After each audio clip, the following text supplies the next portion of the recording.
في الفيديو اللي فات اتكلمنا عن نصائح للثانوية العامة وجسدناها في صورة مشهدين وناقشنا المشهدين دول واتكلمنا عن العواقب وطرق الحل، وتقدروا انكم تشوفوا الفيديو على قناتنا على اليوتيوب. في الفيديو ده ان شاء الله هنكمل المشاهد دي، وهيكون المشهد رقم 3 و4 واللي بيجسد حالة الطلاب في فترة المراجعة بالتحديد. ايه يا برنس، سمعت اللي حصل؟ ايه قول يا نجم. بيقول لك الامتحانات هتيجي 30% من الكتب و70% ذكاء. بس احنا كده هنضيع. انت سمعت الكلام ده فين؟ كلهم بيقولوا كده والله، ونازل على النت وفي التلفزيون. ده كان المشهد الثالث اللي بنشوفه وبنسمعه كتير في فترة الثانوية العامة، ومن المشاهد اللي بتجيب إحباط شديد للطلاب. إشاعات كتيرة بتطلع وبتنتشر وما بيكونش ليها أي أساس من الصحة أصلا، وأنت بتصدقها وتوهم نفسك إنك مش هتقدر، وبدل ما بتذاكر لأ، أنت بتقعد تفكر في الوهم ده وتعيش جواه لحد ما يسيطر عليك ويملكك ويقنعك إنك مش هتقدر. بس على فكرة دي مش إشاعات ولا حاجة، ده كلام المسؤولين. طيب أنت عارف إن نفس البقين دولت بيتقالوا كل سنة، وبيقولوا هنجيب 80-70% ذكاء أيا كانت النسبة يعني، بس نفس البقين بيتقالوا كل سنة. طيب اللي عايز أوصله لك إن دي كلها بتبقى إشاعات وكلام في الهوا، وما تشغلش بالك بيه، لأن زي ما قلت لك كده دي عبارة عن اسطمبة محفوظة في الثانوية العامة، ولو صدقت الكلام ده للأسف هتكون بتوهم نفسك وبتحبطها. الله أعلم بقى إذا كان الكلام ده طالع والهدف منه إنه يحفزك وينبهك إن الامتحانات مش سهلة ويخليك تذاكر، بس أيا كان يعني بيكون تأثيره عليك سلبي جدا، وبيخلي الخوف اللي عندك بدل ما هو خوف واحد لأ بيخليه خوفين. ولازم برضو تكون عارف انك لو حليت امتحانات الثانوية العامة السنين اللي فاتت في مادة معينة، فأقل نسبة ممكن تجيبها في المادة دي في امتحانات الثانوية العامة هي 96%، بس بشرط انك تحل امتحانات الثانوية العامة السنين اللي فاتت في المادة دي. وخلي بالك ان دي كانت المرة رقم 1000 اللي نبه فيها عليك انك لازم تحل امتحانات الثانوية العامة السنين اللي فاتت. يبقى الخلاصة في الموضوع ده انك لو حليت امتحانات الثانويه العامه السنين اللي فاتت فمش هيفرق معاك حتى لو قالوا ان نسبه مستوى الذكاء اللي هتيجي في الامتحانات 100%. بس ازاي يا عم، انت مش فاكر امتحانات 2008 لما جت صعبة ولا ايه؟ فعلا امتحان 2008 جه صعب، بس روح كده بص على التنسيق هتلاقيه كان نازل جدا جدا. الهندسه تقريبا كانت 90-91% على ما افتكر يعني.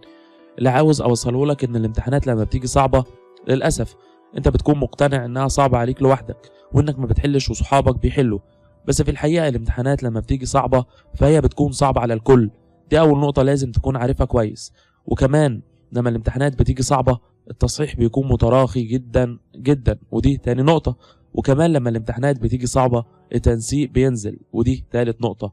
يبقى لما تسمع ان الامتحانات هتيجي صعبه لازم تهون على نفسك وتبعد عنك الطاقه السلبيه وتفكر بعقلك. امتحانات صعبه هيساوي صعبة على الكل مش عليا لوحدي، هيساوي تصحيح متساهل، هيساوي تنسيق هينزل، وهي دي الحقيقة. يبقى اللي عايز اوصله لك واقوله لك انك ما تشغلش بالك بامتحانات سهلة ولا صعبة. ذاكر وحل ودرب نفسك من دلوقتي واجتهد وسيبها على الله، ما تخليش الاوهام تسيطر عليك وتكتفك. ايه يا برنس، وصلت لفين في المنهج؟ يا عم فاكس، انا لسه ما بدأتش في الحل اصلا. ما تتعودش انك تسأل السؤال ده لحد وتحط امال انه هيجاوبك بصراحة. اغلب المذاكرين ما بيقولوش انهم مذاكرين. صاحبك اللي بيقولك ما بحلش ولسه فاضل لي كتير هتلاقيه مخلص وحالل.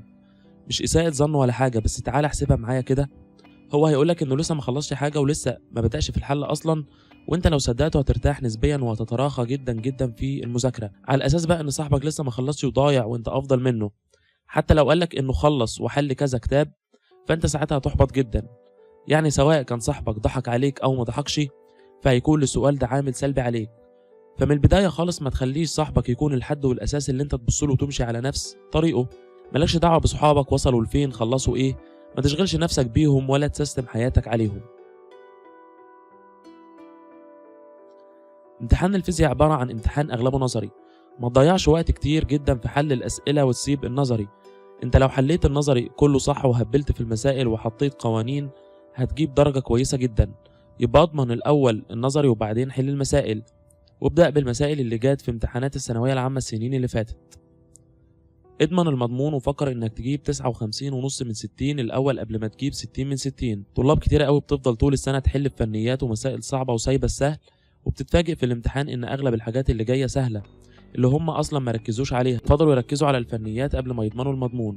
يبقى مهم انك تدور على 59.5 من 60 قبل ما تدور على نص الدرجة الأخيرة. إياك تختصر إجابات خصوصا في الأسئلة النظرية والمقالية. الإجابة بتكون زي ما هي في الكتاب لا أقل ولا أزيد، ولو كانت في مادة زي الفيزياء يستحسن تحط القوانين حتى لو السؤال نظري. في إجابتك للأسئلة بتبدأ تقول الجملة الأكثر أهمية وبعدين تهري الهري زي ما أنت عاوز، بس أهم حاجة يكون في الموضوع نفسه. خلي بالك من وقتك في الامتحان، يكون معاك ساعة وتنظم وقتك. تقول لنفسك مثلا إن الامتحان بيجي 5 أسئلة، كل واحد ياخد منك مثلا 25 دقيقة.